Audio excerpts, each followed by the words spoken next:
What's happening, everybody? Welcome to the show. We are your hosts, Chase and Myles, and we are at the Lucky Duck. Welcome. You know what you should do after you do your intro? You should hold up your glass, wink at the camera, and then take a sip. A little winky wink. Just like a little cute. Like, hey, I'm being cute today. You're supposed to drink things that have these. You're supposed to put the orange into the drink. Myles is just openly then it trying doesn't to look fit the as cool. entire drink in his mouth. It doesn't look as cool. Look at this right now. Presentation-wise, yeah. Oh, Beautiful. That is a beautiful looking drink. Yeah, but now we're throwing this in here. It's gonna look disgusting. Yeah. I didn't even wash that fruit. Myles always brings the garnish. It's his contribution to the drink. Yep. And I'm starting to wonder, like, where are you getting your produce? Where are you getting? Do you wash it before you bring it here? So I get it right off the tree. There's a bunch of fruit trees throughout my neighborhood. Okay. So I just go walking around and I'm like, today it's an orange.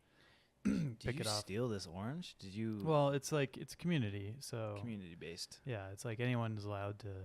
You're allowed to just take the fruit, you know. Yeah. As long as it's not in the if the tree is in the person's yard and it's slightly leaning over their fence, and the fruit is on the other side of the fence.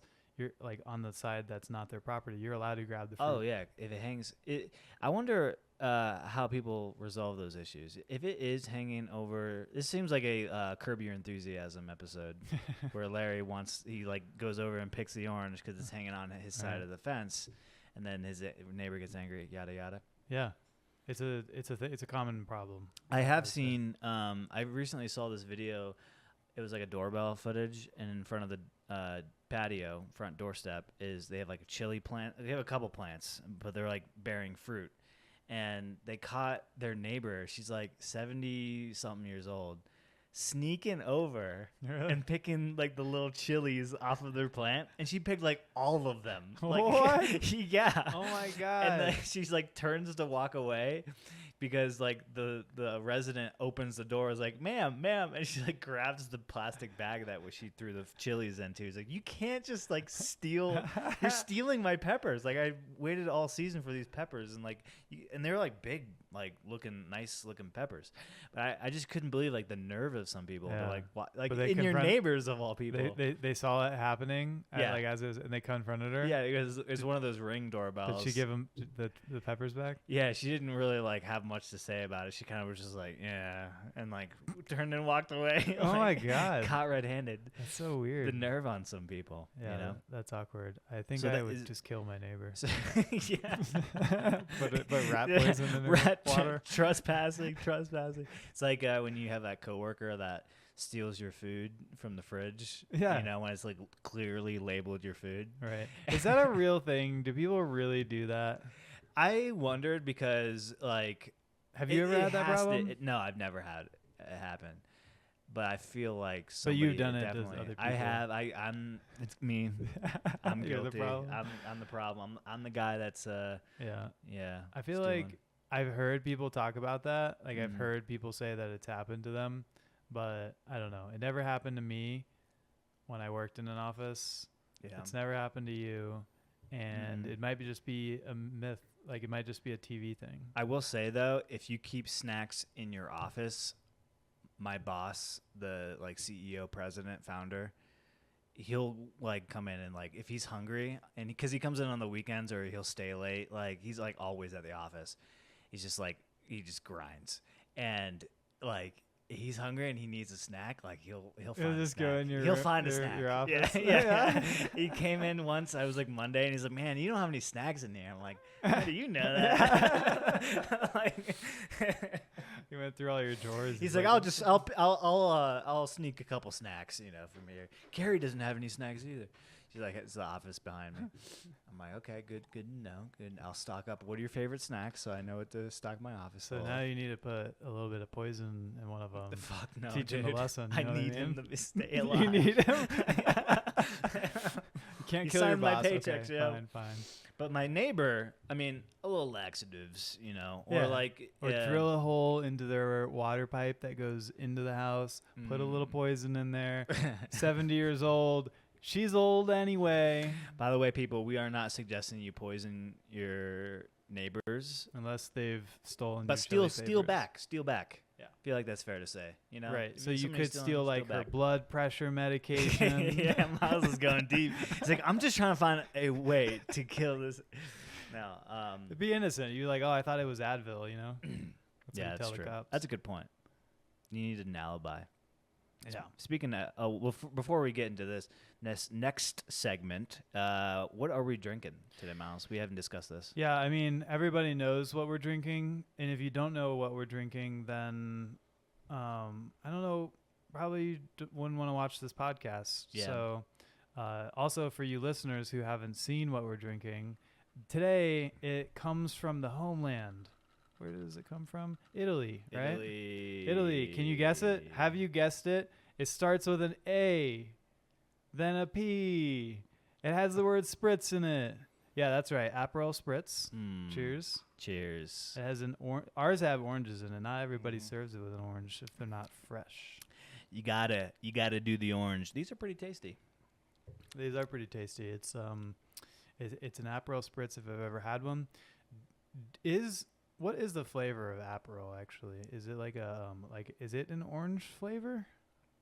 Yeah, it is. I think. I don't know. It's a secret blend. No, it's a secret family blend of proprietary ingredients. I don't think so. Nah, it's got to be like orange forward, right? It's what is Aperol? It's kind of like, I don't know. Is a Italian bitter aperitif made with gentian.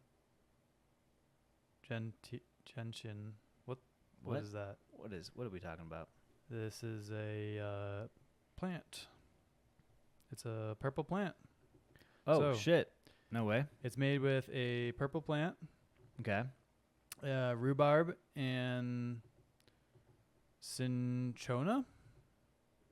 What is that? Another plant. So 2 plants and rhubarb. So apparently it has no orange in it. Rhubarb. Rhubarb is kind of more like a strawberry raspberry kind of thing, right? Yeah, but it looks like rhubarb celery pie. Right? What's the stuff that kind of tastes like licorice or smells like licorice? Oh, isn't that absinthe? Yeah. But you mean something else? Now, what was this stuff? I had we had dinner one time recently, and you were like, "Oh, do you like this? It's kind of like licorice," and it was on the chicken sandwich. Yeah. That's what am I thinking of? So, yeah, it's like a little ball, I think. Yeah. They put it in Indian food sometimes. Yeah. But yeah, there's some different licorice things. It was at the school, the teachers' lounge. Yeah. Food and drink. Shout out to the teachers' lounge. So now that we know the place, we gotta investigate. We're gonna investigate. I do know. I saw this video recently of this guy. I don't know if this is true, but he was saying that you can actually, if you don't like licorice, like most people don't like licorice. Yeah, right. Like black licorice, like with the regular licorice flavor, not the red candy stuff. Yeah, right. But they don't like the real licorice flavor, and I am one of those people. I don't know. Are you one of those people? I'm indifferent to it. I don't prefer it. Yeah. So if someone gave you, they were like, "Here's some licorice," you'd never take it, right? Yeah, I would be like, "No, thanks, I'm good." Yeah. So apparently, if you just keep eating it like every single day, you will eventually like the taste of it. And the reason that you don't like the taste of it is because it is bitter, and your brain thinks that it's poison. Oh. Yeah. Interesting. So your body naturally doesn't like it. So supposedly this is what this guy said. I don't remember what video this was, so I can't we can't fact check this, ladies and gentlemen. But apparently you don't actually like anything other than salt and sugar. Salt and sugar as a baby. Like babies like salt and sugar. Right. And that's the only things that you like to eat. Well, damn, I'm a baby. Exactly. No. And everything else is an acquired taste. That's interesting. I definitely feel that. As a young kid, I was pretty picky. Yeah, me too. Now I'll eat just about anything. But what is it like? Some kids like we'll eat a lot of those things like Brussels sprouts, broccoli, potatoes, tomatoes. Like those are some things that like you or I maybe didn't like when we were younger, or squash.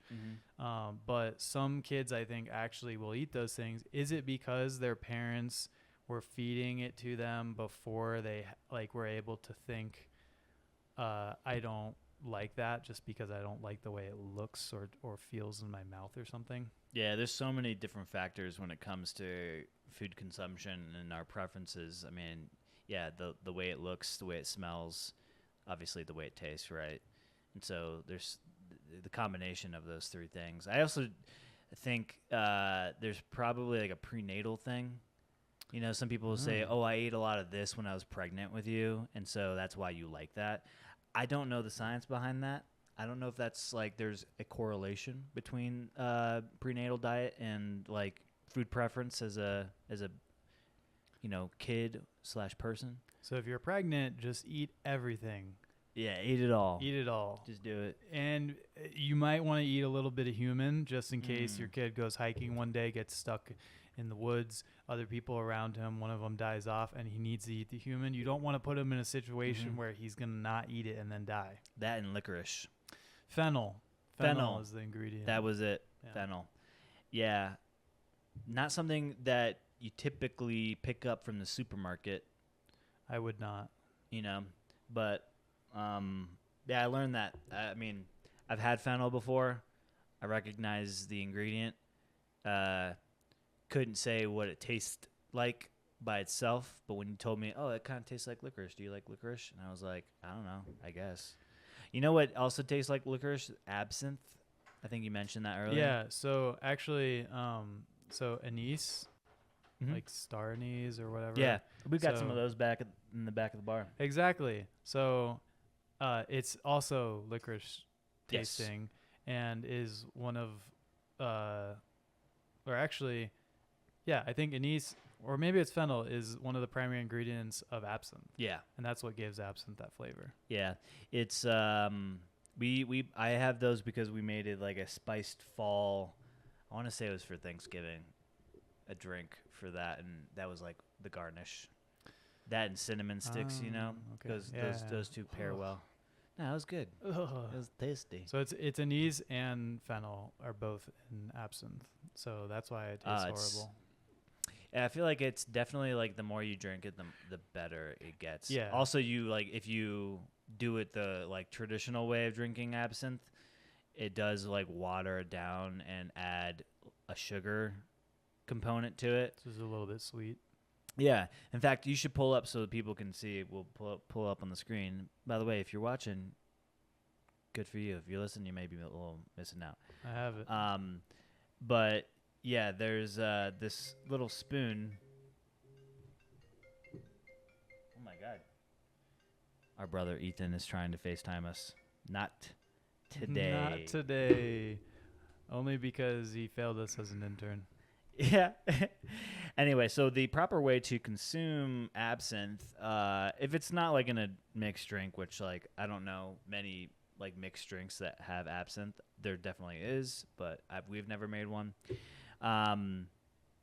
But you put like an ounce or two into a glass, and then you put this like spoon. It kind of looks like a big flat spoon that sits on top of your glass, and it's got holes in it. It's perforated, and you put like a sugar cube on top of the spoon directly over the drink, and then you have this like water tower. I don't know if you can find a picture of the water tower, but it's this traditional looking water tower that's got like little spigots, one on each side, and you put the drink with the little spoon with sugar on it underneath the spigot, and you turn the spigot on, and that's it, and it slowly drips the water onto the sugar cube, and it dissolves the sugar, and that falls through the spoon through the perforated holes into your drink, and so it like waters and sweetens the absinthe. I did this in the south of France in a bar that was called Absinthe Bar, and it was like they had like over 50 absinthe. Like, it was crazy. They had a whole menu of them. Whoa. I didn't know there was more than one type. Yeah, it's crazy. And it was all underground, very small, intimate space, and each table had one of these water towers. And so you'd pick your absinthe, they'd bring you a cup of it with the spoon, and they'd fill it up with ice water. It's very cold. And then they'd turn it on, or you turned it on. You could, like, you turn it off when you're satisfied. They typically say, oh, you should, people go up to this level, and they point at the drink.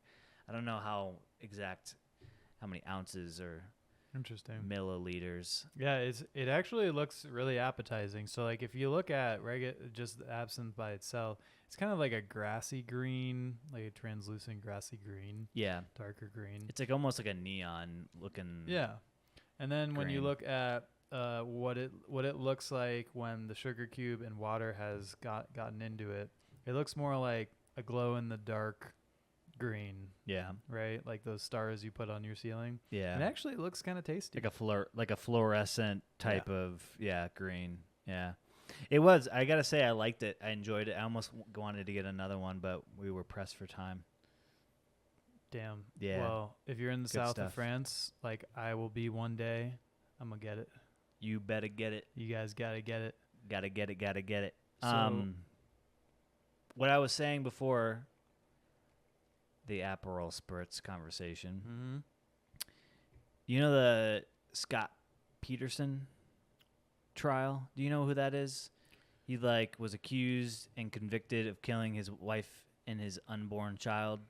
His wife was pregnant. Scott Peterson. Yeah. The name sounds kind of familiar, but I don't recall this. Yeah. Maybe look at a photo of him. It was a early 2000s, super publicized media frenzy case. Okay, I don't remember this. Yeah. And he was convicted of basically kidnapping and killing his wife. I don't know if kidnapping, but killing his wife, dumping her in the harbor with his boat, and then in San Francisco, I think, that area. And anyway, he gets convicted based on circumstantial evidence. They have a body. They have the two bodies. And so he's been in prison for years now after he was convicted. And now... Did he plead guilty? No. Or, okay. He's always maintained his innocence. All right. And in fact, the defense was that there was a robbery that happened to the next door neighbors around that time. And he's saying that they did it, basically. He's like, they must have done it. I didn't do it. I have nothing to, But he was, acting super guilty. Wasn't overly empathetic or, distraught by this. There was, he went on this media, tour to try to, I don't know, convince the public that he wasn't the guy, and he just made it worse. It was just he doesn't seem like the type of guy, and his attitude throughout the whole thing was man, this guy is so suspicious. And but again, all the evidence stacked up against him was all circumstance. They don't have any concrete evidence, basically, so they had to convince a jury. So no DNA. No DNA, no witnesses, okay. no hard evidence, basically. Anyway, can you convict someone? You can. On that? You can. If you can convince a jury, you can convict anybody of anything. Right. Okay. I think there's been very few instances where a judge has gotten in the middle and been you can't do this. I won't allow you to convict this man, basically. Okay. But I may be wrong. But anyway, this certainly wasn't the case in this trial. So they convict him. He goes away. Well, now the judge has just allowed in an appeal for them to introduce a new piece of evidence and test it for DNA. It was a piece of duct tape found at the scene of crime, one of the scene of crimes. And they're allowing this to be tested for DNA. And if it comes back and is not his, and is one of the, because they know who robbed the house. It's 2 guys. Okay. They arrested these guys. And so if it comes back and it's one of them, he gets out of jail. It's this insane case. Like we were too young to really be involved in like the coverage of this, but this was like one of the biggest murder cases of like the early 2000s. And he's like, they just granted him this appeal, like this So when are motion they testing basically. it? I don't know, soon, but this is crazy. They had this. It's called Lacey Peterson is the name of the documentary. It's on Netflix, I believe. I think it's like somewhat new. I think I've seen it on there, but I haven't watched any of those documentaries in a bit. Yeah, I know. There's so many of them, right? Like there's like dozens of them on each streaming network. But this one's definitely worth, especially if like you're like it's topical now because of the recent developments in it. But like I watched it recently over the weekend, and I was like, this guy is sus as fuck. But I was like, I don't know if I was a jury, if I was enough to be like, he definitely did it. Yeah. So it's crazy that now, like this many years later, he's getting this like motion granted to test the DNA. Where did this duct tape come from? Why did they not test it before, right? Good question. Yeah, well, it's obviously, if the judge is going to grant this motion, it is obviously like an important piece of evidence, or else they would have been like, no, you can't. Yeah, right. Because a lot of times they won't. The odds are against any motions of appeal in murder trials, especially if you're convicted. He got life in prison. Like this guy is like not getting out. And unless this evidence basically supports that he didn't do it, but it's crazy. It's crazy because of how much the media, like if the media didn't get involved in any way, this guy wouldn't. In my opinion, wouldn't have gone to jail. But there was so much coverage of it that it basically like it was like if you didn't kill your wife and your wife was murdered, like. You're probably thinking, there's no way I'm going to jail for this. Like, I didn't do it.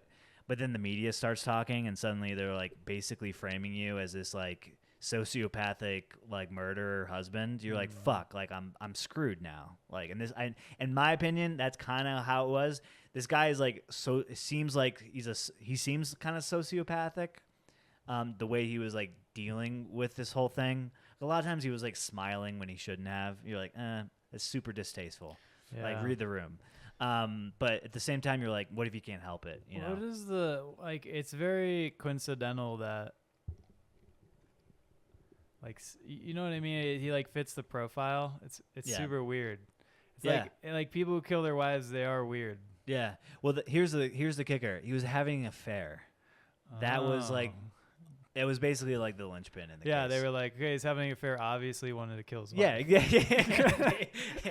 That with a bunch of just like super circumstantial. So evidence. I wonder if the testing that was available 20 years ago just wasn't good enough, and that's what they're saying now. Could be, because I'm sure they did some kind of testing in the past, right? Like that'd be weird if they didn't. Well, police departments aren't very as thorough as you'd want them to be on paper. Sure. And there's mistakes that happen. According to prosecutors, they did test it in 2019, but Peterson's attorneys maintain that the limited testing offered inconclusive results. So they're doing better testing. Gotcha. You know what I think? This was on Netflix. Yeah. I think that Netflix is just hyping this up just so they can get viewers. This isn't real. Netflix made a phone call to the judge. Yeah. Like, come on, man. Yeah. Come on. They're like, we just put out this documentary. Gave him some cash. Yeah. Look, if you're going to make $30 million off of like a real good media circus, and you pay some guy $5 million, you made $25 million. You know what I mean? Mm-hmm. Have you seen Gone Girl with Ben Affleck? Yeah. Yeah. So like, it's basically take the whole like, she like left and stuff, and it was basically like he almost even looks like Ben Affleck. I know that the character isn't based off of it, but the portrayal, I think, in the movie was very, very similar to how like there Oh. was a candlelight vigil and they went to it and it was all, I don't know. That's weird. Yeah, Maybe they had some influence. could be. Mhm. Probably. I mean, it's massive case. Well, Scott, good luck if you didn't actually kill her. Yeah. If you did, then sucks. Yeah, it sucks to be in jail for the rest of your life. They were gonna fucking kill it. He was like, they Really? almost gave him the death penalty. Wow. Yeah. Can you give the death penalty to someone for killing someone, like one person? The thing is, it was 2 people, technically, Oh yeah, because of the kid was like almost 9 months. Yeah, it was like pretty fresh. Pretty Okay. fresh. Not if Obama's president. Yeah, I wonder who was president during that time. I can't remember. Yeah, that's that's interesting. Those documentaries are so weird. Yeah. Like the way they make you feel afterward, you know? You know, the ones where like there's no definitive. I just watched one where it was just like, yeah, these 2 kids are missing, and they spend like the next 6 hours watching, and then at the end they're like, we don't know who did it. Missing. Oh well. You're like, what did I just do with my life? Yeah. I just watched 6 hours of nothing, basically. Yeah, it sucks, but did you watch the octopus something? oh you know what I'm talking no, about? but I know what you're talking about because I just watched the trailer last night. It's just like this guy that goes diving every single day in the ocean, and he's like, No. What was that on Netflix? It was the Octopus Murders. It's called American Conspiracy: The Octopus Murders. Oh, I don't know this. You didn't see this? Yeah. Okay, so it's this whole documentary about this guy, Danny Casolaro.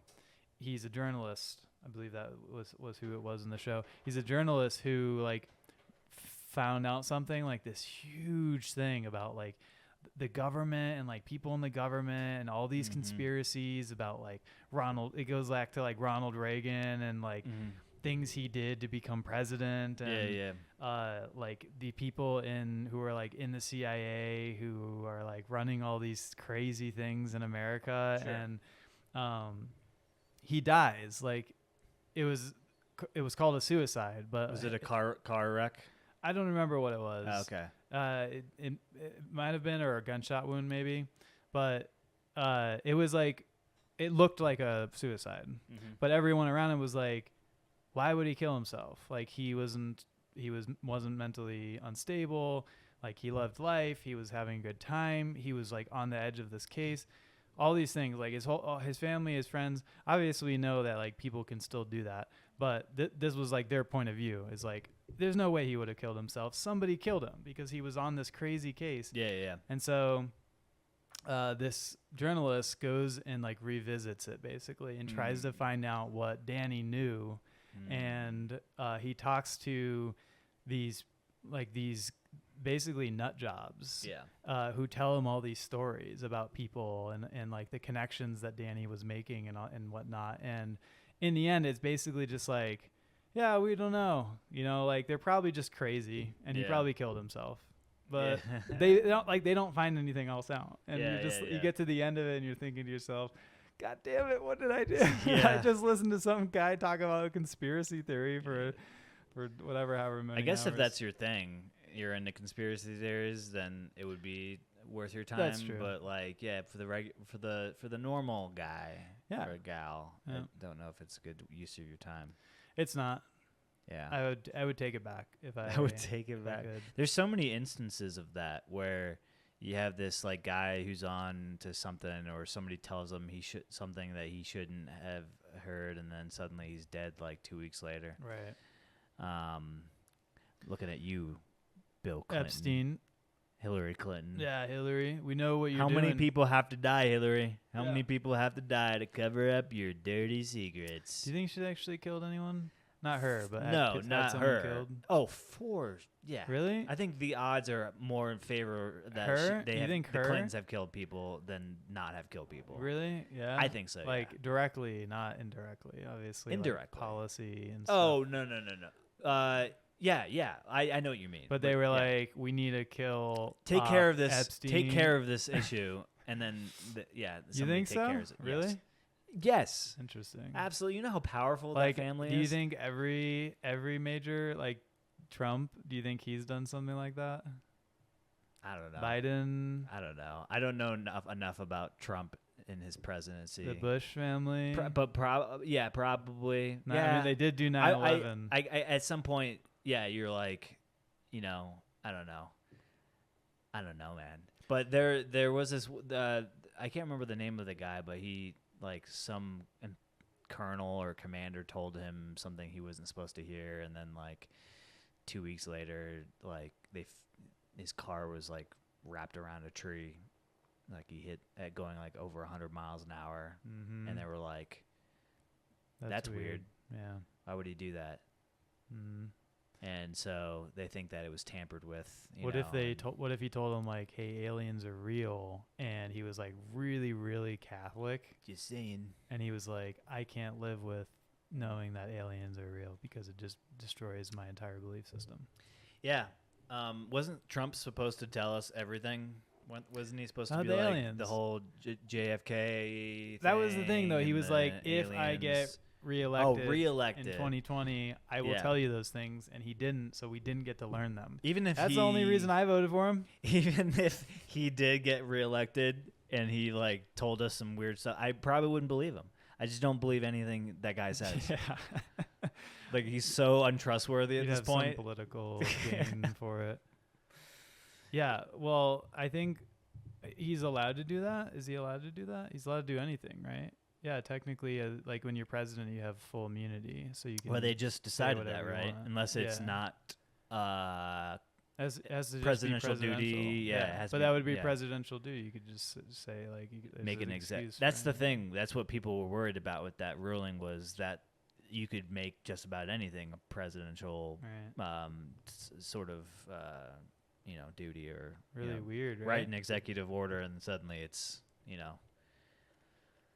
under coverage of immunity. Like you get the whole like get one report from like the CIA that's like, Trump's an undercover Russian agent, and then Biden assassinates him. Yeah.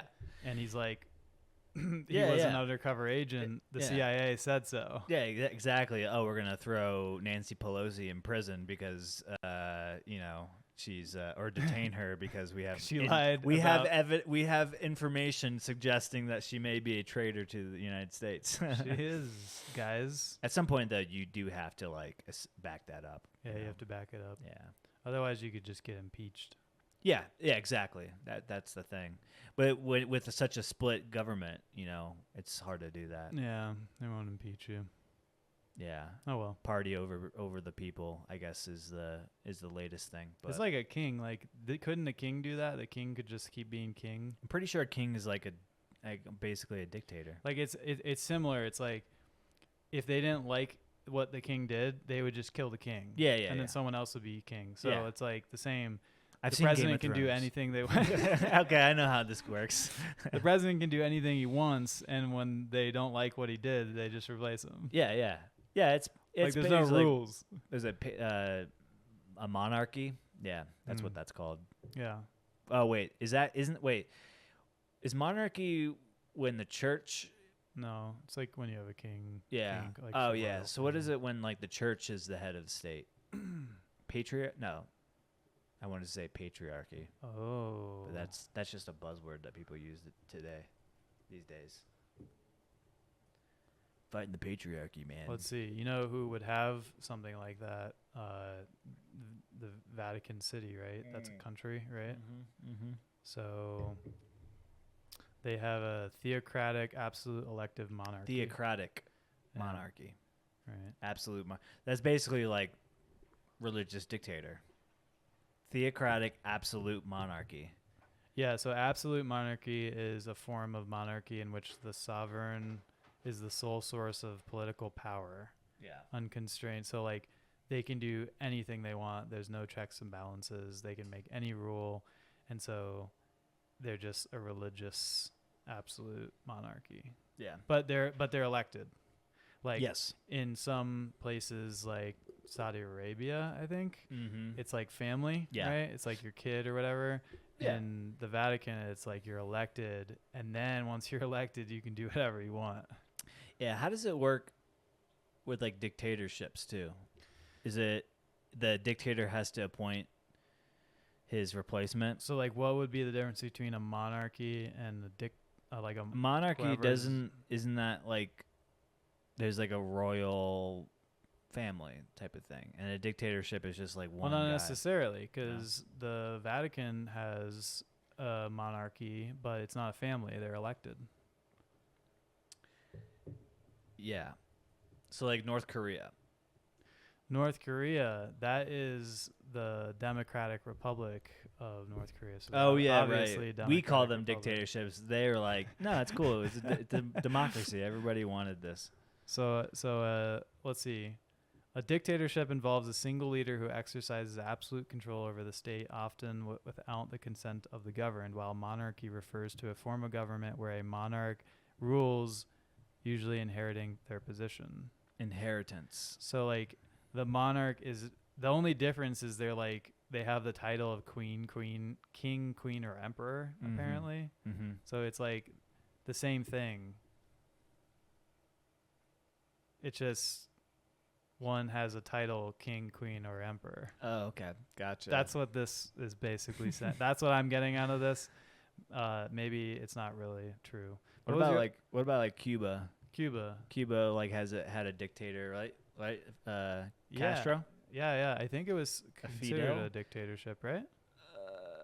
I don't know, cuz like they have one label for it and we have another, right? Cuz we see it as one thing, but they usually like impose. Yeah.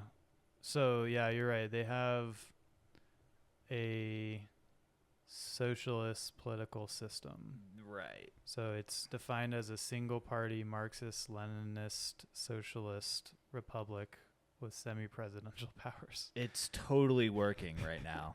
I can But- tell you that but- much. It's But working. Cuba had a dictator. yeah, right? Fidel. Well, we called him a dictator. They called it something else. They were like, it's not a dictatorship. Okay, so officially to them, like in their constitution or whatever. Right, yeah, it's paper not like they use. labeled dictatorship, Okay, you know. that would probably make sense. So, At least that's how I understand it. right. They're having some trouble. So did Fidel die? I can't remember. Yeah, he's dead. He died a while ago, right? Not a while ago. 2011. That was kind of Yeah. a while ago. Yeah, I guess over 10 years now. Because he was like a huge thing for a long time. Yeah. Like a really He overthrew the government. right. Yeah. And then but his brother rules now. Yeah. Raul. So it's kind of like a monarchy. No, he's not. Doesn't even rule it. He's like not. Oh, no? That was 2021. Oh, okay. So now what? Oh, Miguel Diaz-Canel. It's basically like whoever's like the most powerful person in the country ends up becoming the leader. Yeah, If they so apparently. choose to. Yeah. Interesting. And if you don't, usually somebody else does, and then they kill you, or they imprison you. If you're still the most powerful person. Right. Yeah. That's what happened. In Cuba, and what kind of Venezuela? government does Venezuela have? It's probably the same thing. Like we're a democracy. Didn't they just have Well, elections? Yeah, they it was, like, supposedly had rigged. elections. It was yeah. like quote They were unquote like, "There's no rigged. way." It sounded like Trump. They was like, "There's no way. There's no way. There's no way I would have lost." It's only rigged if I lose. Yeah. It can only be rigged one way. Well, it does seem weird because like even if he was a popular guy, right? Which I don't think he is. It's like their country sucks Yeah. from what we hear from the outside. It used to be good, but now it sucks. So bad. wouldn't you think like in the U.S.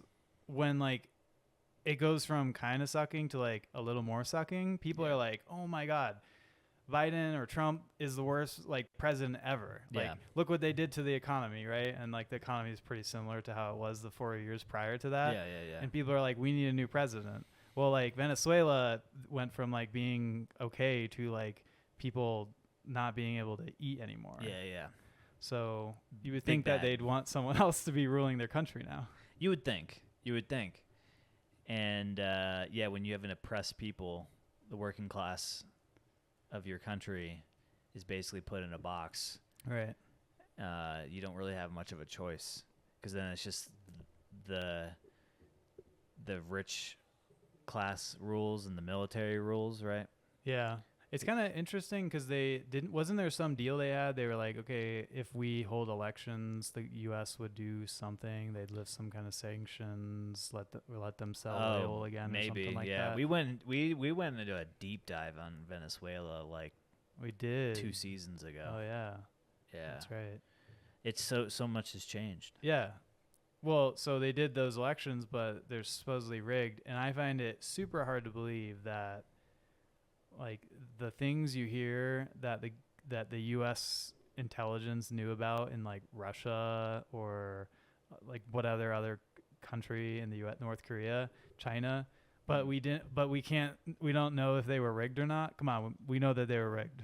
Mm-hmm. Why haven't they come out and said that's bullshit? We're not lifting the sanctions because you rigged it. Is it because the U.S. doesn't actually care? They just want the sanctions lifted, and they are pretending like they need them to be lifted, and they're okay that they were rigged as long as there's the perception that they weren't rigged, right? Yeah, I feel like there's a lot of like self-interest when it comes to like foreign policy and the real reasons why we do certain things.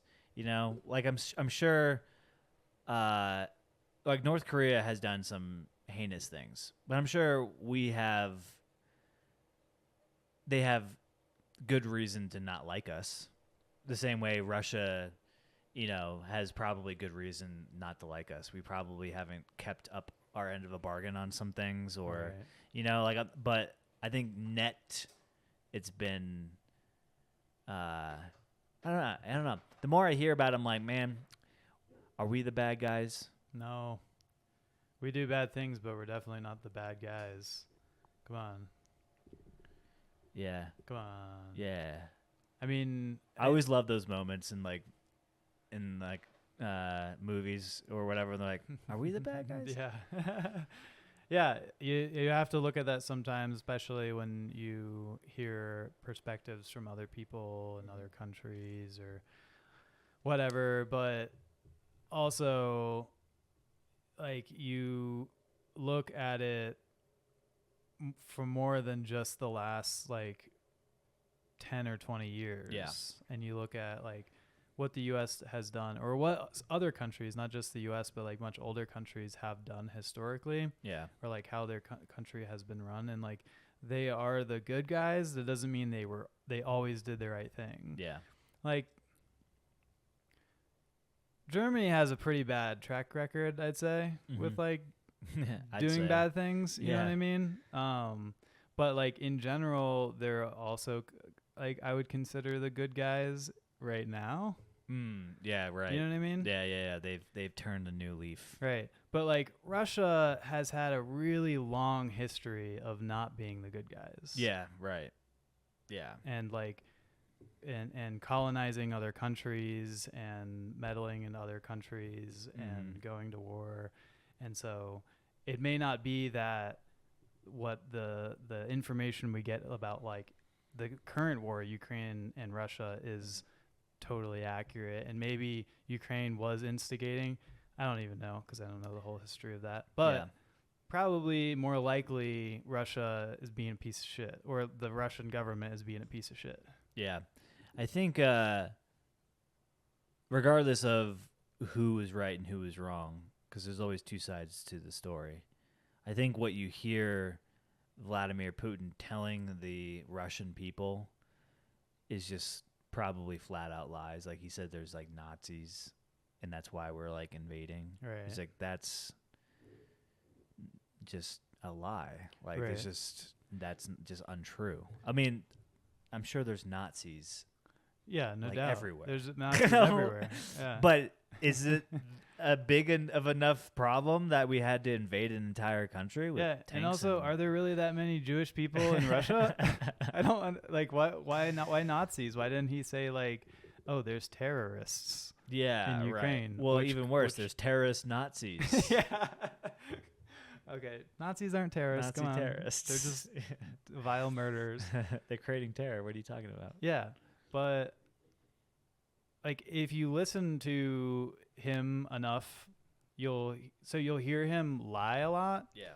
But occasionally you'll hear him say something that really makes sense or Yeah. that sounds very truthful, and then you like it almost kind of influences you to think like, oh, maybe he is like telling the truth. There's a it's lot not. of things that Russia has been wronged, but there's also the inverse of that. Right. I don't know which ways out, and I know there's like a general consensus to bring Russia back to its former glory.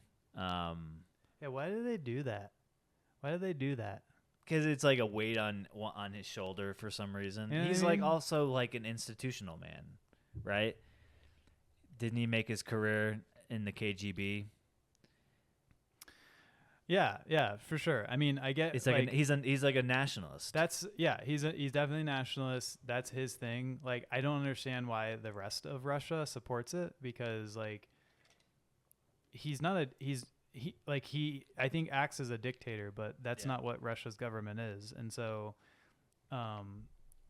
like I don't like you have to have the whole government supporting you, right? Mhm. Or you have to have a majority of the government and people supporting you in order to act like a dictator and and suppress the people and whatnot. And like if Mexico like 40 years ago stole New Mexico, right? Because we like that was our land at one point. Mm-hmm. And like we would be like really pissed off about it, and let's say they won the war, and then like 50 years from now we're not going to be like, we need New Mexico back, right? Like we're not going to go and kill and have a bunch of our people killed because we have to have New Mexico as part of the US again. Yeah. Or like Texas or something. I don't know, it just seems silly unless the people in Texas, New Mexico, wherever were like, oh, like we're being murdered, or like we can't leave Texas and we want to come back to the US or something, right? Yeah. I don't know. It's kind of funny. There's no winning. Nobody's going to win this war. Nobody will win anything in life. That's why we give out trophies for non-winners. To make you feel like you won. To create the illusion that you won something. Yeah. Unless you win the lottery, then you actually did win something. Yeah. To what extent? Or if you go to an arcade and you play one of those games where you try to pick up the little stuffed animal, the claw game, and you win that, you're a winner. Have you ever won anything out of those machines? Yeah. Oh, yeah.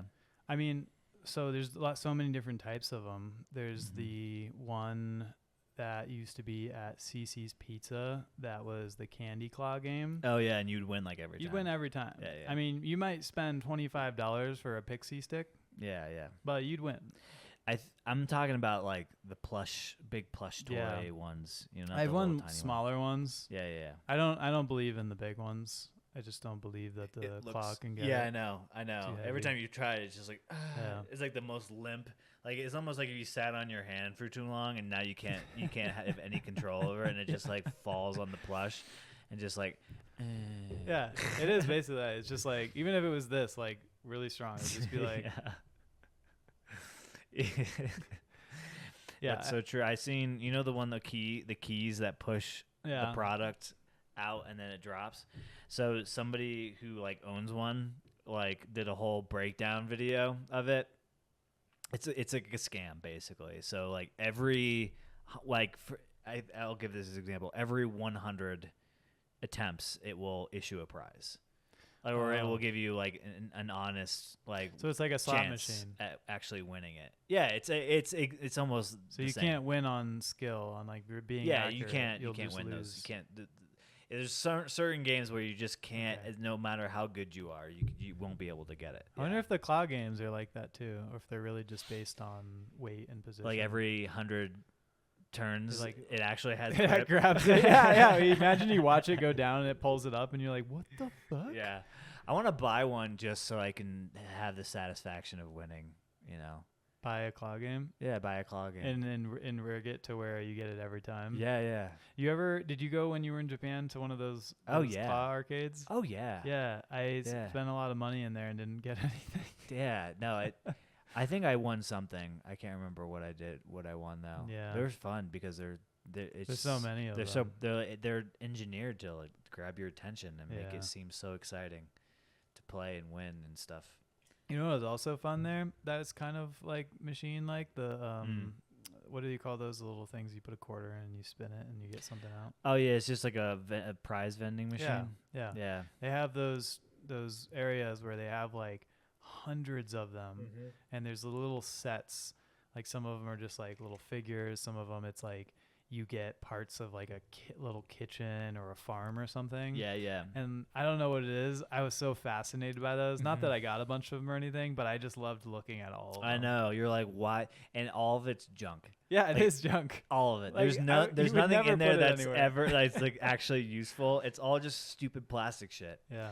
Yeah. But I think people they want to get like a set, right? So they'll just keep putting money in keep to cranking keep trying to get it. It's all a lot of it's like actual like when I say brands, I mean like it's like Pokemon or like I don't know Japanese anime figurines and stuff. It's like a lot of that stuff. It's not like so if you're a fan of that and you like stupid plastic shit that is like in the shape of a Pikachu, like I guess you would find that valuable in some sort. Yeah, but I saw one in a basement of a subway station. They're everywhere. They're like you said. There's like specific stores that have them stacked on the wall. Like, and they're in I went rows to a sushi place near me the other day, and they have some in there. Yeah. It's like in the weirdest spots. Like I went to an electronics store, and it was like 3 stories high, and like near the bathroom, they just have like a couple rows of them, just like randomly near the back of the store. I'm like, what the? Why are these here? Yeah. Did you notice while you were in Japan that you'd be like, oh, I need to go to electronics store, and it would be like a 50-story building, and you'd walk in and like every 5 levels would be like a department store, like a mall or food courts or an electronics store or a camera store, and you're like, how? This is just one building. Yeah. There's like thousands of buildings here. How did these stores exist? Yeah, I was wondering that myself. I was like, man, and there's nobody in them. Yeah. Usually or like, not enough people. Definitely not enough. Yeah. Yeah. It's like either the rent's so cheap that you can afford to just be there indefinitely, or like Japan's on the brink of economic collapse, which it is weird. It kind of is. Like I don't know if you've seen recently, but their stock market like crashed a couple weeks ago. Yeah. I don't really know what's involved with that, but I've always thought since I've been there, I'm like, there's no way this place is sustainable. Like they're on the brink of some sort of great recession or something. Yeah, I think it's definitely like that stock market crash probably made sense. I think what it had to do with was there was like a weak jobs report in the U.S. and then people took money out of foreign investments. Oh, gotcha. Which then makes you think like Japan is propped up by risky foreign investors. Yeah, it's just a bunch of foreign money investing in it, thinking like, why though? Like. I don't know.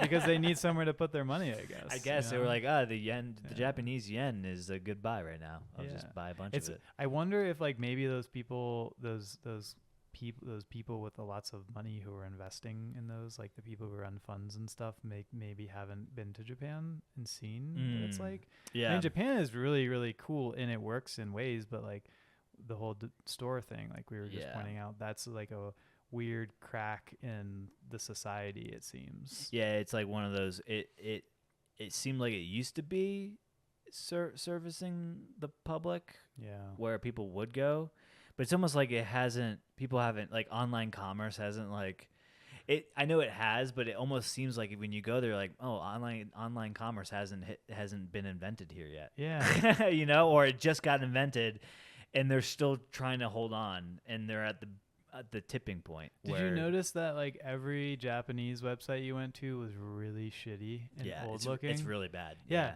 So it's like when you go on the Internet Archive. Yeah, like Google in 2002 like or if something. you're a half decent web designer, you can probably make good money going over to Japan. Well, that's the thing. So someone posted in one of my tech forums the other day at work that supposedly they actually build the websites like that on purpose because like people like it or something. Way. I actually believe that. Like Yeah, 100%. I could totally see right, that. I know. Because like, why would they do that otherwise? I know, They're so not bad. technically illiterate. Yeah.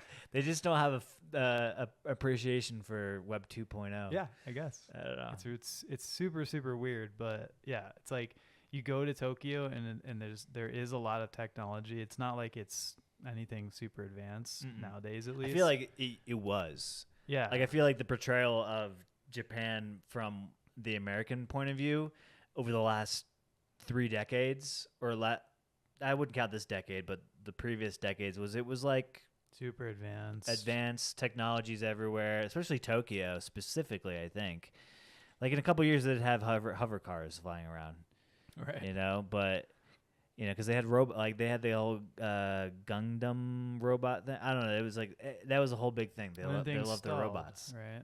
Things kind of stalled. I just don't think that the growth that they were experiencing in the 90s with Sony was sustainable or scalable, because then you had other developing countries come and basically replace them as like the technology frontier. Silicon Valley took off, and they just I don't know, they were behind. Yeah, that's. I wonder if it has to do with their money. Like I don't know if you. I saw this documentary recently. I mean, you know about how like is it the yen there? Yeah, right? Japanese yen. Yeah, it's like basically stayed the same value for a long time now.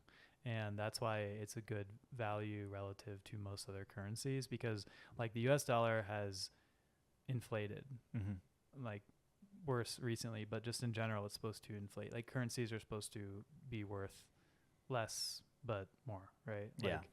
Like, but Japan's has kind of stayed the same. And I think it's because, and you notice this when you go to Japan, like when you go to Japan, things are Japanese. Like you go into a bathroom and it's a Japanese toilet. Yes. They're different from in the US. Yeah, they don't import they're not a European, lot of things. They're not Korean, they're Japanese. And so Japan has kind of like, and Japan doesn't have a lot of cultural mixing either. Yeah, like most most of the people you influence. see are Japanese. When you go, like companies, they don't really hire foreigners. I talked to some people who worked in like coffee shops who said that it's like horrible trying to work in Japan because they won't hire foreigners, and they have very strong like cultural work ethic and stuff, and it's kind of like they've been in their own little bubble where it's fine that their currency hasn't inflated because they're kind of self-sustaining. Yeah, but that maybe has changed more recently because Japan has gotten a lot more popular with like tourism and people starting to move there, and I think it's like integrating a little bit more into the rest of the world where that's starting to change and affect them more. Well, it's always been, in my opinion, why Japan has seemed so significant as a travel destination is because it does feel like this separate part of the world where you're right, like there is no foreign influence. There is to an extent in like in urban areas, right? But like it feels like a completely different place, and that's interesting, right? If you're a traveler, you want to see that, and it's like it's a monoculture, you know. It doesn't have sort of those influences. Yeah. That's interesting. You know, I think like you go to and I don't know what their refugee intake looks like. You know, like you go to London, they have a massive Islamic population, right? Right. And so there is like this like dichotomy of like different They must cultures. have really strong, some kind of really strong immigration policy there. Yeah, right. Because, yeah, why wouldn't people just go there? And like Yeah. you don't see. I mean, you sometimes saw homeless people there in certain parts of Tokyo. Yeah, there are, but like not anything compared to the U.S. Or like, especially. I mean, or Europe. Europe has lots of homeless people because of the refugees. So yeah, they somehow have been able to basically keep their culture like intact without that outside influence. Yes. Maybe it's because they are an island. That definitely helps. Right. You can't just walk there. Right. You have to somehow make it there. And then if you make your immigration policy really strict, then like people can't fly into Japan. If you control who's getting on the planes to come to Japan, for instance, things like that. Yeah. Yeah, they don't have to build their wall, like we do. Yeah. From the Canadians. Those damn Canadians. Can't wait till we start on that north border wall. Yeah, that north border wall, dude. It's like Game of Thrones.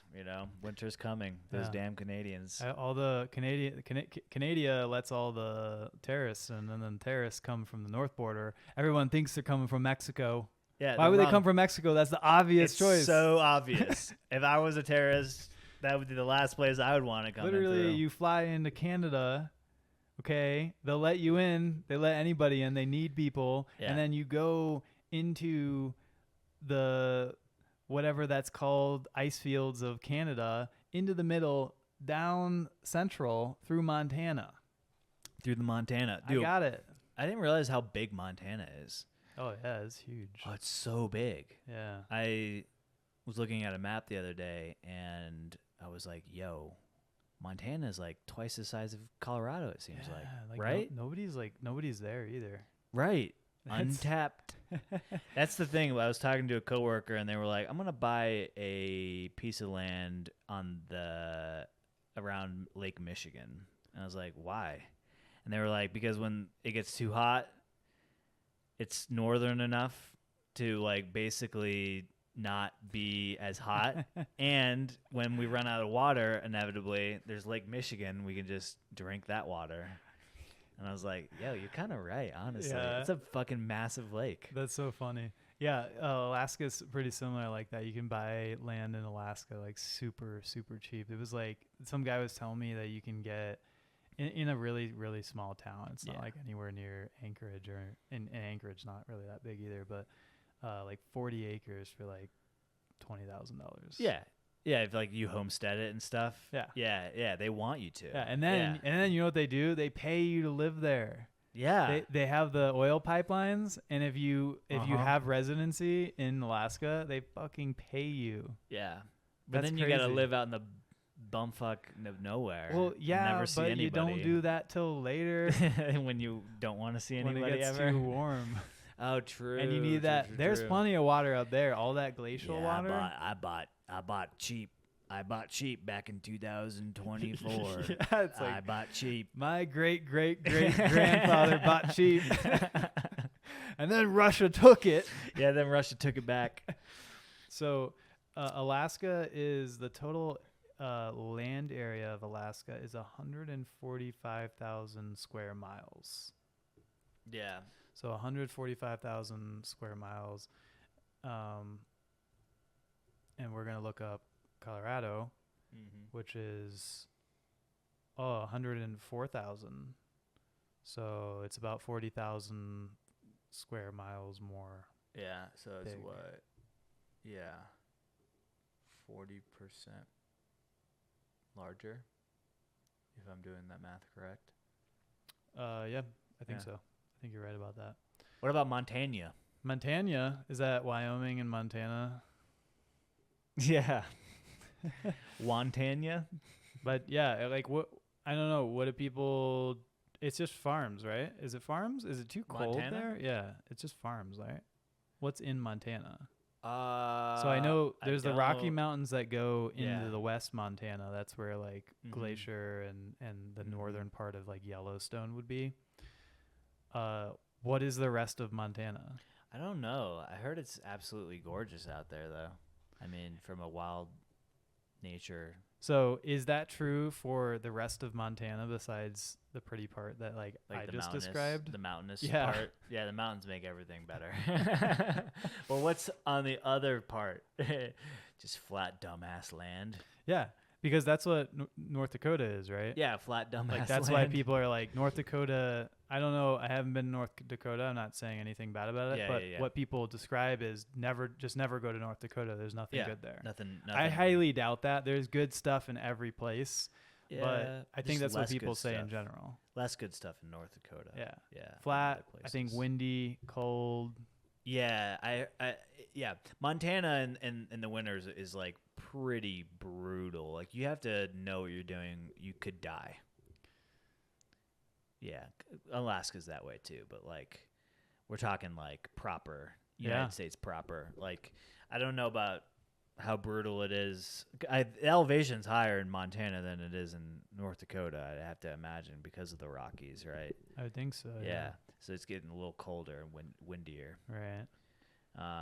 So yeah, it's been described to me that like from coworkers who have grown up there, they used to, during the winter storms, prolonged winter storms, they would see like the power crew come out and service like the power lines that would be down, and they'd have to like keep an eye on them because like they could just die in the cold because it was like -30, the crews, -50 degrees out. Yeah, like the person you were talking to would keep an eye on them. Yeah, they would be like looking out their window to make sure they were still alive, moving. Yeah. What? Yeah, because it was that cold. Yeah, because it was that cold. Oh, people live there.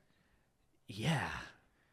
So supposedly it's nice when it's not cold there. I mean, during the summertime it's fucking. I just looked up nice. what's in central Montana, and they have like trees and lakes. They've got hills. Yeah. I don't know if they have any mountains, but rodeos, motorcycles.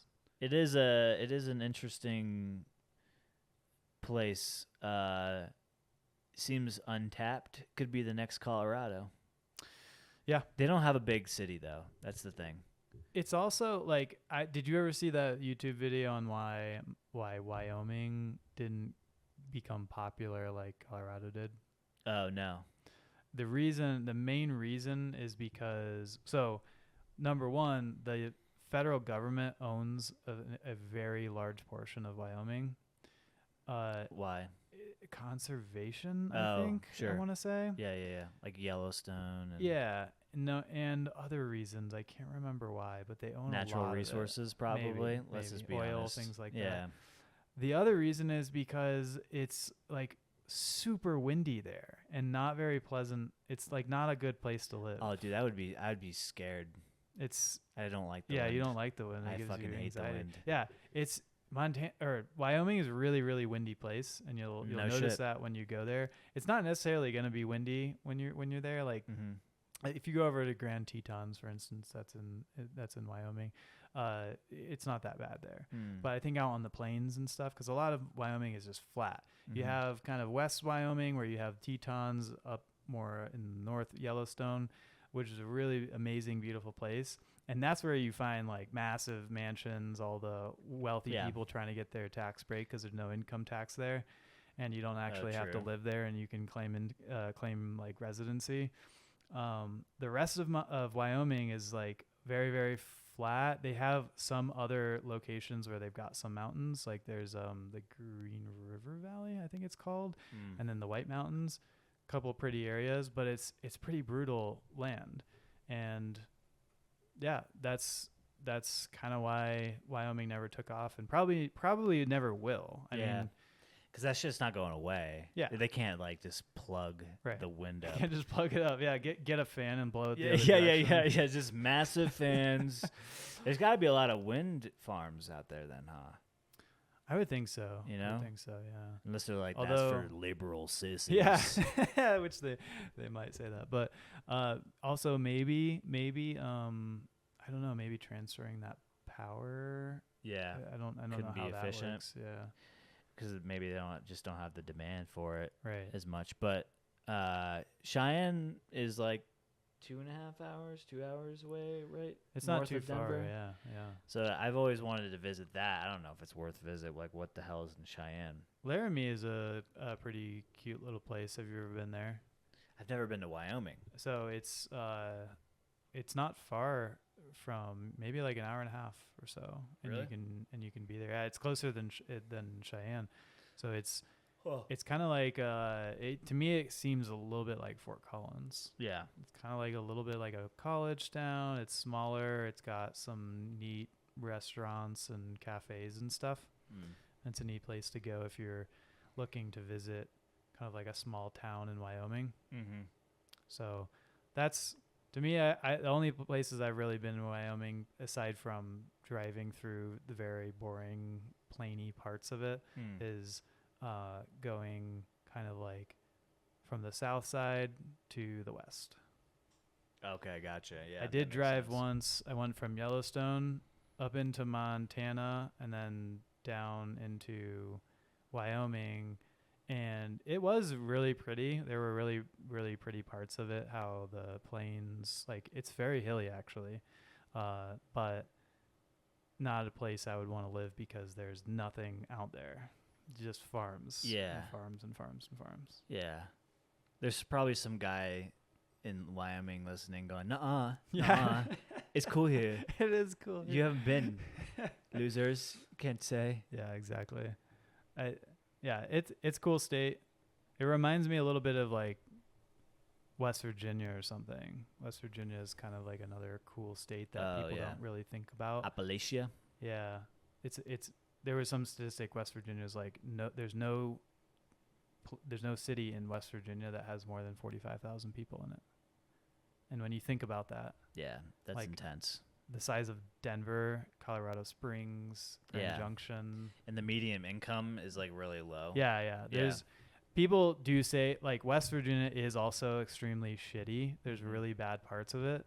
Like there's people there who probably live off of like $10,000 or $15,000 a year. Yeah. And I'm sure there's a big drug problem. There's got to be. Oh yeah. When one of those documentaries that we were watching that I mentioned, you know, like everybody's teeth so fucked up, and Janie was like, "Why is everybody's teeth so messed up?" And I'm like, "They don't have toothpaste. They don't have money to fix their teeth. That's the problem. Like in these lower income communities, you know, there's health just takes a back seat to everything else, right? Like food and shelter and sometimes drugs, if that's, you know, their cup of tea. But so if you think about that, like, you know, I'm sure alcohol is like very common there. So you're having like probably not the most nutritious foods, alcohol, smoking. I'm sure tobacco is very common.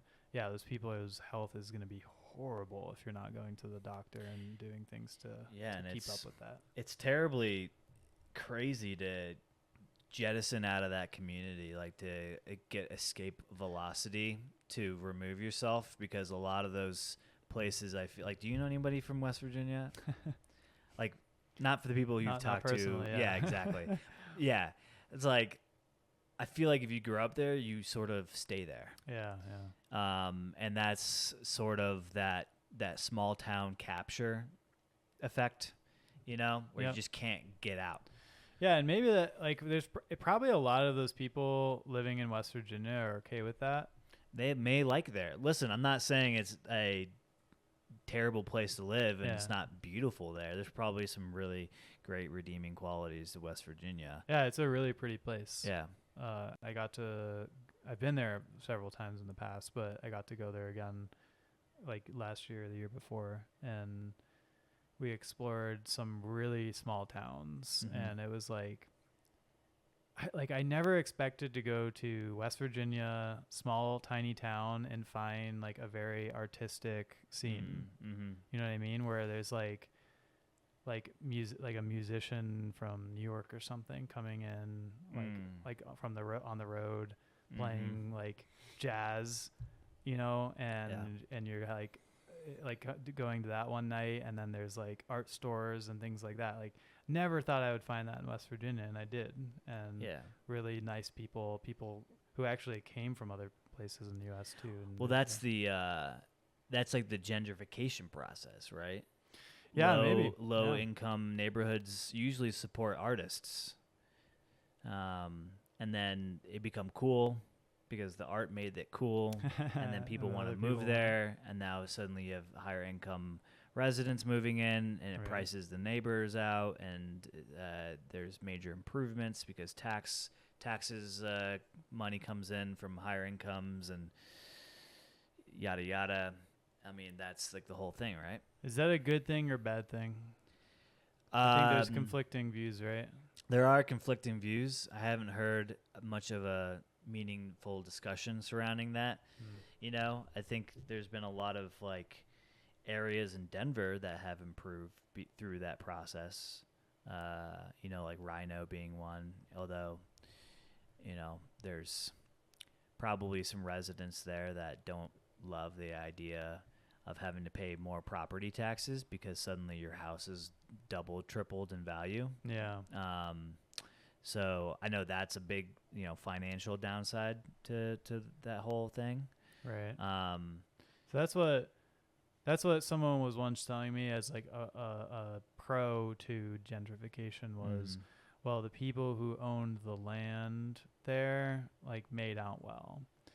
But I have to imagine that that's a very, very, very slow process.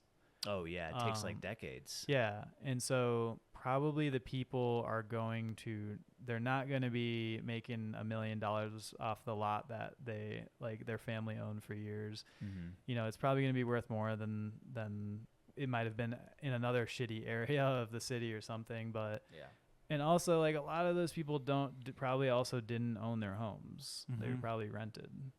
Yeah, You know? they're rented, or they had a mortgage that was like 30 years that they're still paying off. You know, yeah, I mean it happens. That's the thing. You know, I think you'll get more people who grew up in Colorado who didn't go on to get a higher level of education. Yeah. Who would say that it's been a negative here. Yeah, there's like always there's always that like disgruntled native who's like everything sucks here now. It used to be cool, and it's like, what was your version of cool? It's kind of like Make America shitty Great restaurants. Again. Yeah. Like that's like a poor example because like really that's your barometer. It's like good restaurants. Yeah, I think they look at like the unrealistic view of what they had and what no place really that is popular has anymore, which is like no traffic. Yeah, the traffic is a big thing. You know, it's but like every beautiful place that you can like live at and work at is like that. Yeah. You know, the place we grew up, like it was never necessarily a super cheap place to live. Like where we actually grew up, maybe, but it's become extremely expensive place. Yeah, you can still find a place out in the swamp if you go further out. Yeah, you can for you won't be near price. anything. Yeah, it's like I think our families does real estate down there, and I think they just sold somebody like a $300,000 home out in like the boonies, like Lehigh or something. Yeah, it's like way the fuck out there. Yeah, takes you like that would be like the equivalent of you buying a place in like Pueblo. Yeah, right. Yeah, like Lehigh. Kind of. Yeah, it's super underdeveloped. Yeah, just not a lot of like great amenities around. I haven't spent too much time there to give you an accurate description or how to confirm that Pueblo is in fact a good comparison. But yeah, I mean, run down crime. Yeah, blah, blah, even blah. some of those towns that are far out, you know, they're still like going for a stupid amount of money. Yeah, you know, it's crazy. Like people want to be in the mountains, it seems, or like have a second home there. I don't know what it is, but I think people just want to be a little bit further out from Denver. It used to be like everybody wanted to live in Denver, but now everybody wants to like live outside of Denver. Was that like a pandemic shift, do you think? Yeah. Or, yeah, definitely. So you think it's there's so many factors. You know, Denver's going through big renovation update and a lot of things. Like the downtown area is like all under construction. Like the 16th plus the homeless Street population mall. got really bad in recent years. Yeah, the unhoused numbers are down, but I can't remember. It was like the number of unhoused is down because they've like done a lot of programs to give them like homes or whatever. Yeah. But the number of like impoverished is like up. So people who have homes but can't afford like basic needs and things. Yeah. I see. I think that's what it was. I don't want to. I think it was Denver. There was I think it was Denver that there was a program. I want to say it was a private program too. I don't know if it was necessarily fully government funded, where they basically took a bunch of unhoused people and then split them into groups and gave them like $20,000. Or no, it wasn't a month. It was like $1,000 a month, $500 a month, $100 a month, something like that, some increment. And it actually improved. Like, it didn't matter if they gave people more money, like just giving people money actually improved their situation. So it was like some decent percentage of those people ended up getting like a job, some place to live, something like that. And that was an interesting experiment. I think that they're going to continue doing it, try to expand it. 'Cause yeah, I guess like maybe like that's one of the programs that they're doing, but if they don't do anything about it, it just keeps getting worse. Yeah. I think it's scary. Everybody keeps saying like, oh, you don't want to be the next San Francisco, which is funny to hear people say. Nobody said that before. Like 5 years ago. Yeah. You had like podcasters saying that, but you didn't have actual like public elected officials saying we don't want to be the next San Francisco. Especially of a Democrat Party nature. Right. And it's like, oh, now we're just openly saying like San Francisco's just completely fucked. Yeah. And we're like now admitting it, you know? It's really weird though, because it's not. Like if you look at like the value that homes go for, still. It's also the second most dense city in America. Did you know that? Yeah, behind New York. Yeah. Yeah. Mm-hmm. Yeah. It's like it definitely has problems. I think it's like, you know, the politicians and like popular figures in our society who have trashed on it. Yeah. And like it probably deserved a lot of that too, because like there were all those because they had all those rules where it's like, oh, you can't stop like shoplifters if they're coming into the store, things like that. And it was like, so you can't enforce the law basically. And then but they just passed something recently, or I think it was like the Supreme Court is allowing them to now move people's shelters and stuff. Oh, really? Something like that. Yeah. So it was like because the governor wanted to, I think probably because the problem got so bad. So I think now they'll probably actually be able to, like before, I don't think they could stop homeless people from just like setting up camp on the street and stuff. Oh, right. Yeah. There were a lot of protections. Yeah. And a lot of people complain about that because of like needles and sanitary issues and things like that. Yeah, it would suck to own a home and then suddenly you have like 4 people camped out right in front. You're like, what the fuck? Yeah. It's sometimes, so it's like I think of San Francisco like that. Like, okay, it's tons and tons of people still live there. Tons of people like you and me, people who are super wealthy. Yeah, it's Silicon Valley. Yeah. Oregon is similar, like Portland.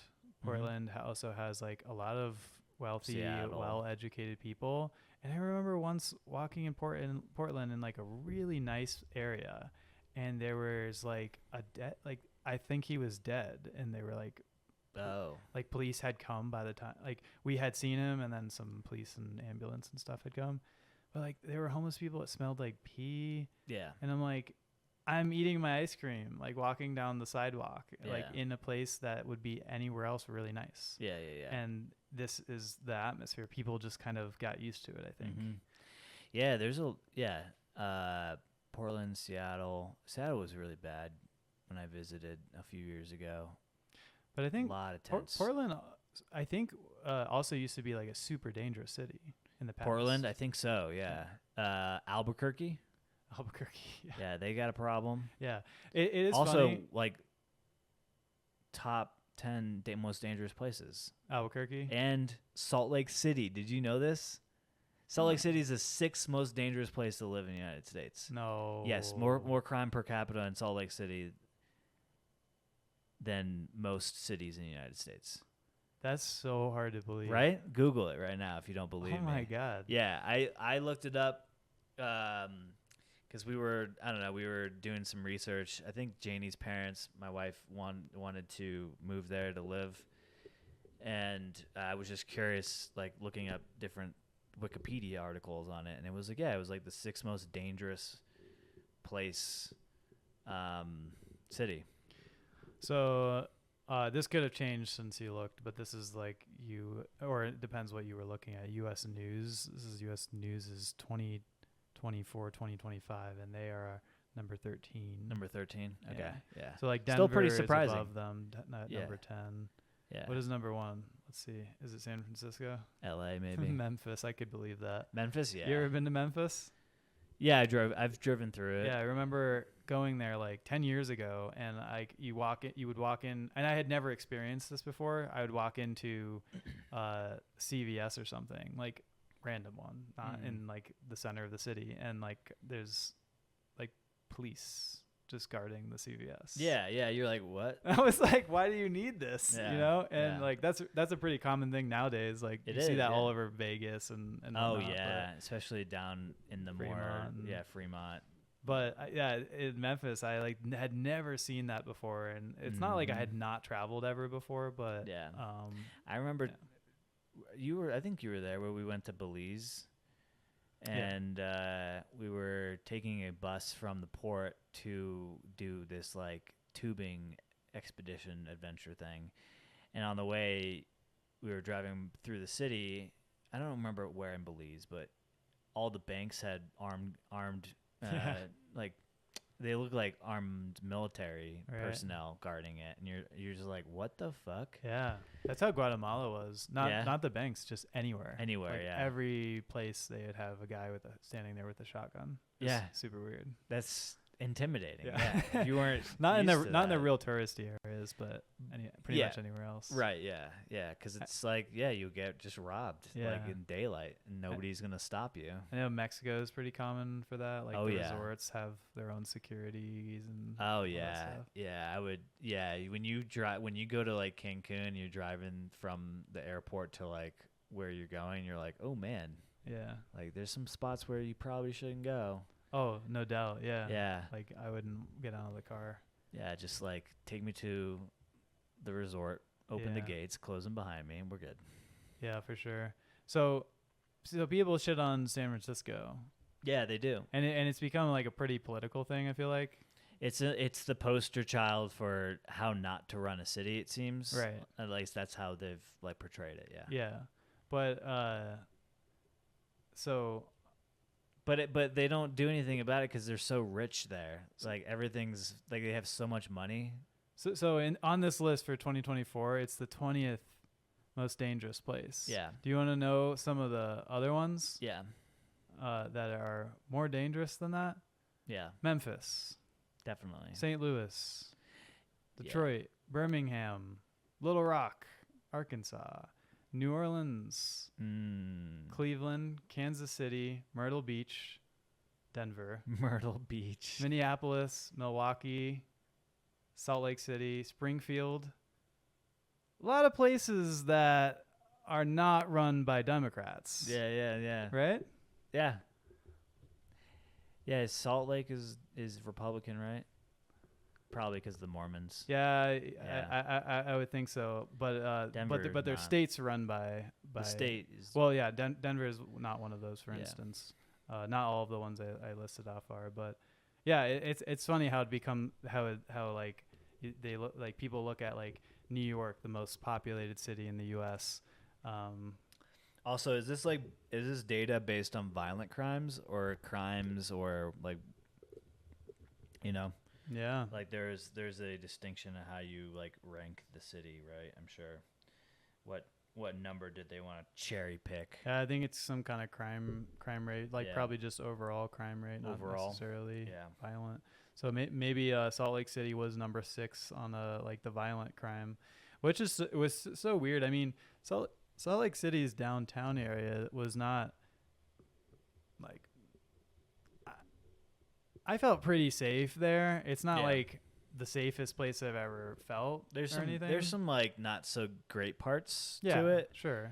And it's a city. But like, every city has it. I didn't like discount it as like shitty. But it didn't seem like I have been to many other cities where I felt significantly less safe than Salt Lake City. Oh yeah, for sure. Like Miami, New York, I'm Denver. surprised Miami's not on that list, honestly. They made it out. Yeah. They made it off Boston, surprisingly. Like, I think just because it's also another dense city, like I felt less safe in Boston, parts of Boston than I did. So that's a weird one. But I also didn't go to all of Salt Lake City. So all right, so new mission. We got to go to all these places, and we got to see first how easy it is to commit a crime. Okay. Without getting caught? Like, is that what you mean? Yeah, that's the whole experiment. Yeah. Okay. Yeah, and then also, like walk around with like, and also like how easy it is to become a victim of crime. Right. Like, like bait them a little bit. Like $100 bill in the just pocket. Just like have it like hanging off this out and see you just walking around like or like cut a hole in your pants. In the back, right? Yeah, right? exactly. Like sexual violence. Like, okay, you have to test it. Like keep bending over to grab something.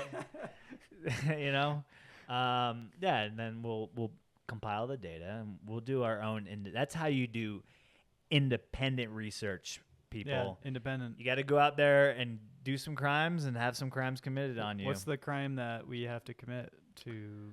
Let's see.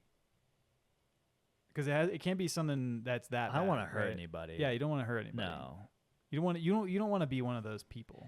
How easy is it to steal a Sprite? That's good. That's good. From a Walgreens, right? Because like, will you get a ticket for that? You don't even get a ticket. Not in San Francisco, apparently. They just let you walk out. Yeah, because that city's fucked. Yeah, it's fucked. Yeah, steal a Sprite. That's a good one. Yeah, I think that if you steal a Sprite from the wrong place, then they might kill you. So I don't. Yeah. Maybe we should do something that's like victimless. Like we're not stealing from anyone either. Yeah, that's true. How about this? Well, I mean, if it's like pick a business that you don't like. How about this?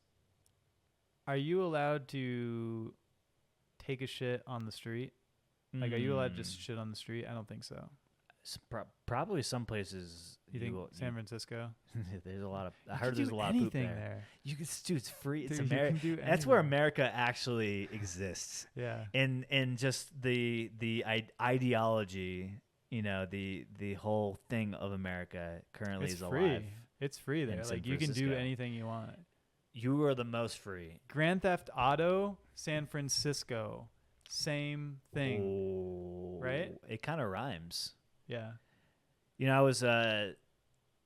I saw a video. It's like this new thing, this new like tax or like percentage fee that you pay. I think it's technically a fee, and it's called a PIF, P-I-F, or sometimes I think it's called P-I-V, penis and vagina. No, public improvement fee. Have you heard of this? Oh. So developers are charging what's called a public improvement fee or a public improvement tax. It's not anything to do with tax or local community tax, state tax, federal tax. It is literally if you go to a McDonald's and the developer or the landlord of that McDonald's wants to, in 10 years, repave or make improvements to the plumbing or do anything. They are trying to collect money by charging a 1% fee on whatever you buy, and then collecting that, pulling it up to be able to make improvements to the building of which that tenant exists. Oh, yeah, it's a scam. So there's this guy going around, specifically in Colorado, to different businesses and buying a Coke. And he's like calling it like it was kind of brilliant. He was calling it like I'm going around Colorado doing Coke deals. And so Nice. he would go and he would see because it has to be listed on the receipt if they charge you a fee. And so he's now creating a database of places that will charge you a public improvement fee. Oh, nice. Do you know his name? I don't know. I wish I did because I would totally give him a shout out. It's brilliant because this type of information or database does not exist, and they're getting away with it. They basically charge you whatever they want. Right. There's no laws saying that they can't do this. Yeah. And he even saw one, like, he went to a McDonald's and they charged 3.47% Whoa. on top of your meal as a public improvement fee. You're basically paying the developer to make improvements on their own property. Right. It's crazy. And so it's becoming like a widespread thing, and developers are catching on because they're like talking to each other, and they're all doing this thing where they're passing the cost of maintaining the building onto the consumer. Well, they always did that. Like it was like the rent that the tenant would pay. So like McDonald's, Well, that's what it's supposed to be. Yeah, McDonald's would pay that based on hopefully they're making some kind of profit, but their revenue, and if like the landlord was like, oh, we have to they would factor all that stuff in. Yeah, right? They'd be like, we know we're gonna have to repave. We know we're gonna have to do this, that. Got to pay the interest on the bank. Yeah, for they the factor property. all those things into what money they're charging McDonald's for, and then they do it. So now what they're doing is just saying, we need more money. So we'll just add this fee on here. Whether or not more money. it actually is being used for what it said it's being used for, I think part of the problem is they don't want to charge more to the tenant because they're afraid that margins are so thin already on whatever you're selling, whether it's a retail or a food and beverage, and an increase to rent could close your business, and they don't want the tenant to leave. So they say, okay, well, instead of charging you more, I'll just charge your customers more. And the tenant may not care as much either, because like if you go to McDonald's and you get a burger and it's $4.99, and then suddenly the next day it's $5.25, you'll notice that for sure. Yeah, like if you're someone who normally would get that thing, but if you get a receipt and on all those tax lines, the taxes, the whatever, you just see like another number, you just think of it as a tax. You don't think of it as you paying more for the burger. Yeah, exactly. That's very smart. It's smart. It's sneaky. Super sneaky. Super sneaky. I don't care for the ones that are like we don't want to have to continue always change our menu prices, so we're gonna charge like a 3.5% cost of living adjustment fee. And I'm like, but you just change your price. Just changed it. Yeah. Like you printed menus saying this. You could have printed menus with new prices. Yeah, they're like, loophole. And you're like, no, I know what you're doing. Like, this is like, you're not being sneaky about it at all. Fuck you. like that would be just different. raise the price. Yeah, right, exactly. So I thought that was funny because I'm like, what, next year when like costs go up, like inflation's 5%, are you gonna have to reprint your menus and say 5% more? That's the thing is the bottom line is things are way too expensive. Things are too expensive. Labor's way too expensive. Products and goods are way too expensive. It's all these people who think that they can just make whatever money they want, sit at home, work for Apple and Amazon. What do you want to just sit at home and do nothing and get paid for it? Not in my country. I found out something sneaky when I was looking to buy a house that developers do. So they like when a developer wants to develop a new community, they have to build roads, put in piping, things like that, utilities for the community. And so the first thing that they do is they go to like the city and they basically say, hey, do you want to pay for this? You can like tax the people around here to build these utilities, and the city can basically like vote on it and like approve it, and people will pay for it. Yeah. Or they can basically just say, no, fuck you. Yeah. Then what the developer does is they basically loan the land out. Like they give a loan to the people who will buy the homes in that community. So they will build all that and say like it cost us $1 million or $5 million to build all these things, the roads, utilities. They will build the houses. You'll buy a house. Let's say you buy the house for $600,000. Now the developer has sold all their homes, and you like your community, your HOA or whatever, will pay back. They assume the loan right now. Yeah. And at any point in time, the developer can come and say, you owe us for the loan, basically. Wow. And the community members have to pay up. There's a community here out by Roxborough. You know the one I'm talking about? Yeah. The big, huge community that they're building out there. Yeah. That is one of those communities. Really? No shit? Yeah. Oof. And I was told by our realtor to be really careful about it. Oh, man. Yeah.